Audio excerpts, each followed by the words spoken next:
दोस्तों हमारी आज की इस वीडियो का टॉपिक रहेगा द ओवरकोट। दोस्तों ये रशियन लिटरेचर का एक वर्क है।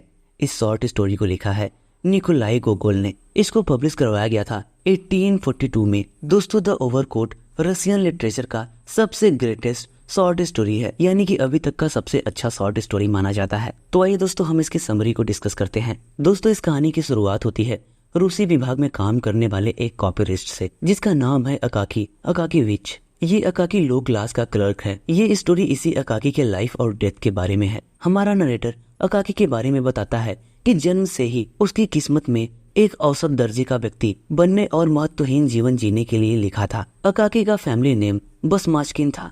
रशियन लैंग्वेज में बसमाचकिन का मतलब होता है जूता, और बसमाचकिन नाम अकाकी की माँ ने उसके बचपन में दिया था। अकाकी की माँ को लगता था कि ये नाम उसकी किस्मत में है। ये अकाकी एक दुखी जीवन जीता था। वो अपने ऑफिस में एक कॉपीरिस्ट था, इसलिए वो सारा दिन कॉपी करता रहता था, यानी कि डॉक्यूमेंट्स की फाइल्स को कॉपी करता था। वो अपेक्षा करता था कि उसका जीवन बेहतर जरूर होगा, लेकिन वो अपनी स्थिति की बिल्कुल भी परवाह नहीं करता था। वो अपने खाने में टेस्ट का ध्यान नहीं देता था, यानी कि कैसा भी स्वाद हो वो बस खाना खा लेता था। इसके अलावा वो बाकी ऑफिस मेंबर्स के साथ उतना तालमेल नहीं रखता था और इस बात पर ध्यान भी नहीं देता था कि उसके आसपास क्या हो रहा है। उसके ऑफिस के बाकी क्लर्क हमेशा उसका मजाक बनाते थे, लेकिन वो उनकी बातों पर ध्यान नहीं देता था और उसको उनकी बातों का बुरा भी नहीं लगता था। हालांकि अकाकी कभी कभी उन पर चिल्लाता था और कहता था कि मुझे अकेला छोड़ दो, परेशान मत करो। वैसे तो अकाकी अपने जीवन से संतुष्ट था, लेकिन उसे सेंट पीटर्सबर्ग की कड़ाके की ठंड में जीवित रहने की चुनौती का भी सामना करना पड़ता है, क्योंकि सेंट पीटर्सबर्ग में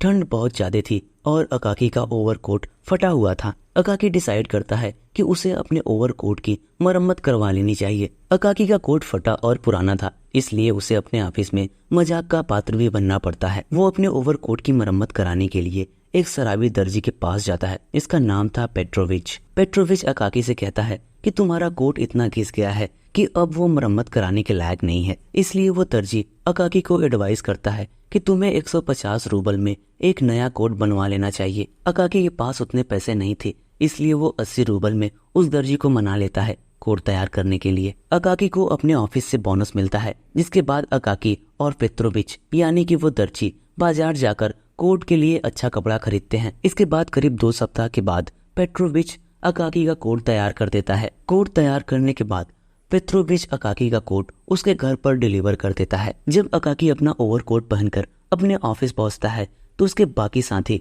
यानी कि बाकी ऑफिस के मेंबर्स उसको बधाई देते हैं नए ओवरकोट के लिए, और सभी उससे ये भी कहते हैं कि तुम्हारे पास नया कोट आ गया है, अब तुमको इस कोट के लिए जश्न मनाना चाहिए। उसी रात अकाकी के एक ऑफिस मेंबर के घर पर पार्टी थी। ये ऑफिस मेंबर सेंट पीटर्सबर्ग के रिच एरिया में रहता था। अकाकी भी उस पार्टी में जाने के लिए अपना नया कोट पहनकर पहुंचता है। सभी लोग उसके कोट की तारीफ करते हैं। सभी लोग वहां पर मौज मस्ती कर रहे थे। अकाकी थोड़ा सा असहज महसूस कर रहा था, लेकिन फिर उसके बाकी साथी उसको शैंपेन पीने के लिए देते हैं। काफी रात हो चुकी थी और अकाकी को घर भी जाना था, इसलिए वो चुपके से उस पार्टी से निकल जाता है। घर वापस लौटते टाइम उसको रास्ते में 2 चोर मिलते हैं और वो लोग अकाकी के साथ मारपीट करते हैं और उसका कोट भी चुरा लेते हैं। अकाकी इस कड़ाके की ठंड में और घायल अवस्था में किसी तरह से अपने घर लौटता है। उसकी मकान मालकिन उससे कहती है कि तुम्हें सीधा पुलिस अधीक्षक के पास जाना चाहिए। अगले दिन अकाकी पुलिस अधीक्षक के पास जाता है, लेकिन वो लोग उसकी कहानी सुनने के बाद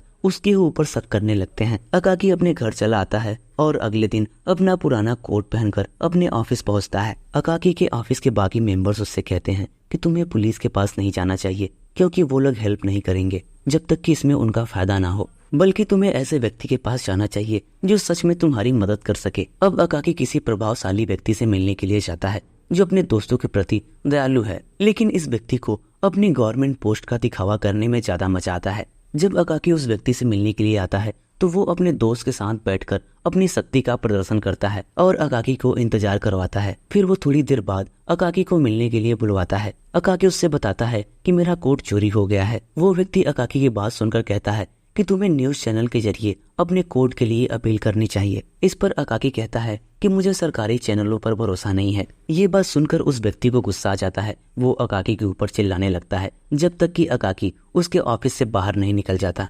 उस व्यक्ति के बिहेवियर की वजह से अकाकी बहुत दुखी होता है। वो इस कड़ाके की ठंड में बेहोशी की हालत में किसी तरह से अपने घर पहुंचता है और बुखार से पीड़ित हो जाता है। अब अकाकी का बुखार धीरे धीरे और भी ज्यादा बढ़ने लगता है और वो मौत के करीब पहुंच जाता है। जब वो मौत के करीब पहुंचता है तो उसको उसका दर्जी और बाकी कोट चुराने वाले लोग दिखाई पड़ते हैं। अकाकी के मरने के बाद उसके ऊपर कोई भी ध्यान नहीं देता और सेंट पीटर्सबर्ग हमेशा की तरह लगता है जैसे वो हमेशा था। जब अकाकी के ऑफिस के लोगों को ये बात पता चलती है कि अकाकी की डेथ हो गई है तो उन लोग को इस बात से कोई खास फर्क नहीं पड़ता और वो लोग अकाकी की जगह एक नए कर्मचारी को नियुक्त कर लेते हैं। अब कुछ दिनों के बाद ये अफवाह फैलती है कि शहर में एक भूत लोगों का पीछा करता है और उनके कोट चुरा लेता है। अब एक दिन वो इम्पोर्टेंट पर्सन जिसके पास अकाकी हेल्प मांगने गया था वो किसी पार्टी से निकलकर अपने घर जा रहा था।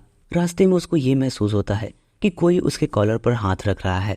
उसको इस बात का डर था कि ये जरूर अकाकी का ही भूत होगा। वो पीछे मुड़कर देखता है तो वो भूत उससे उसका कोट मांगता है। वो व्यक्ति तुरंत ही अपना कोट निकालकर उस भूत के ऊपर फेंक देता है और वहां से जल्दी से भाग जाता है। इसके बाद कुछ टाइम बीतता है और अकाकी का भूत दिखाई नहीं देता। इस स्टोरी के एंड में हमारा नरेटर एक घटना का जिक्र करता है। एक चौकीदार उस भूत का पीछा करता है। वो चौकीदार देखता है कि वो भूत अकाकी से बहुत लंबा था और वो भूत बड़ी मूछें रखता है और फिर रात में ओबुक हाफ ब्रिज की ओर चला जाता है।